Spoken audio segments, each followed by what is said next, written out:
Ito pong si Senator Ramon Bong Revilla, nagtungo po kahapon, October 17, 2024 sa Strike Gymnasium sa kanya pong bayan sa Bacoor City para po umagapay at mag-abot ng panibagong dagdag na tulong sa mga biktima ng sunog sa Sitio Kanluran, Barangay Zapote 3 sa nasabing lungsod. Matatandaan na noong nakaraang buwan po ng Setyembre ay nagkaroon po ng malawak na sunog sa Sitio Kanluran.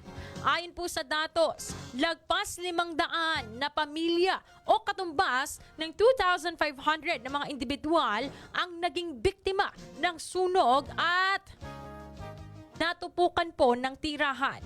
Sinalubong po ang mababatas na mainit na hiyawan at matinding pagyaka mula po sa mga kababayan niyang Bacooreño. Noong nakaraang buwan ay nagpaabot rin po si Revilla ng tulong sa mga biktima. Ngunit sa muling pagkakataon nitong nakaraan ay kinamusta niyang muli ang kanyang mga kababayan at nagpaabot po ng panibagong tulong para sa kanilang muling pagbangon.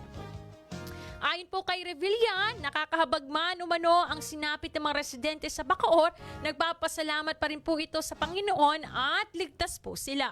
Sinusuguro naman po ni Revilla na agad itong makakapagpaabot ng tulong sa mga biktima ng sakuna.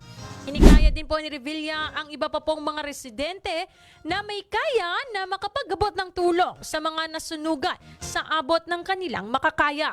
Hinikayat rin po ng senador ang mga residente na may gininto ang puso na magpaabot rin ng tulong.